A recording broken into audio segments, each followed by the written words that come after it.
party with my fiancée Jenna and her friends. She said she had to step out. 2 hours later, she still wasn't back. As I went to look for her, I heard her best friend speaking in Spanish, a language they thought I didn't understand. This idiot has no idea he's being cheated on. One laughed. Another added, I bet Jenna and Leo are really going at it. She said Creed isn't as big as Leo anyway. Poor fool. We're tearing him apart and he doesn't even know. I stood frozen, my mind blank. Just then, Jenna walked in, flushed and satisfied. How was it? Her friend asked in Spanish. A thrill? Completely, Jenna replied huskily. I couldn't get enough. Leo followed her in, casually draping an arm over her shoulder like he always did. The quintessential guy best friend. But now I saw it. A cluster of angry purple hickeys blooming on the pale skin of her neck. I collapsed back onto the sofa. The air punched from my lungs. A cold wave of despair washed over me. Her friends, like a pack of hyenas, kept prodding her in Spanish, demanding details of her tryst. Jenna, perhaps pricked by a sliver of guilt, instinctively pushed Leo's hand away and glanced at me. She crossed the room and sat down beside me. Hey, what are you so nervous about? One of her friends teased. He can't understand a word we're saying. If we were speaking French or something, then you'd have to worry. Yeah, with Spanish, he's totally lost. Right, guys? Ha ha ha. You all are so mean, ganging up on the poor gringo. Hearing that, Jenna seemed to relax. She leaned in and pressed a light, meaningless kiss to my lips. Creed, honey, don't mind them, she said in English. We all grew up together, so we always slip back into Spanish when we're hanging out. It's just a habit. My hand, hidden by my side, clenched into a fist so tight my knuckles ached. What they didn't know was that my mother is from Puerto Rico. I grew up speaking Spanish. I understood every damn word. Seeing my silence, they took it as indifference and dove back into their game. Come on, Jenna, tell the truth. Is Leo bigger than him? I've got money riding on this. Jenna's lips curved into a smug smile. Of course he is. Friend number 1, look at that satisfied glow. You're practically purring. Friend number 2, God, this is so much fun. Who knew our secret language would be this useful? Look at that idiot just sitting there like a lost puppy,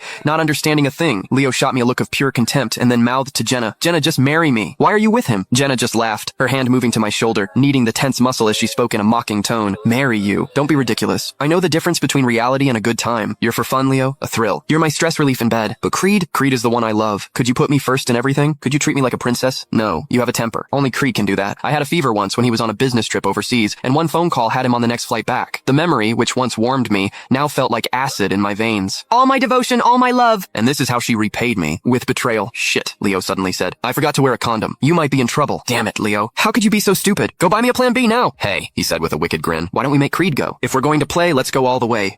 Leo picked up his wine glass and downed it in one go, a silent declaration that he was in no condition to drive. In the end, Jenna turned to me. Creed, honey, could you run to the pharmacy for me? I need you to pick up a box of the morning after pill. We might need it tonight. The knuckles of my clenched fist cracked. There wasn't a decent person in the entire room. I had so badly misjudged Jenna. In the 3 years we'd known each other, she'd cultivated this image of a sweet, innocent girl. She'd always said that cheating was the one thing she could never forgive. It was all a lie. She was the cheater. I lifted my head, my eyes locking with hers. The cold fury in my gaze must have startled her because her smile faltered. Creed, what's wrong? Are you not feeling well? She reached out to touch my forehead, but the lingering scent of another man on her skin made me recoil in disgust. Jenna, I said, my voice flat. I think we need to postpone the wedding. Real panic flashed in her eyes. She grabbed my arm. Creed, what are you talking about? I pulled my arm free.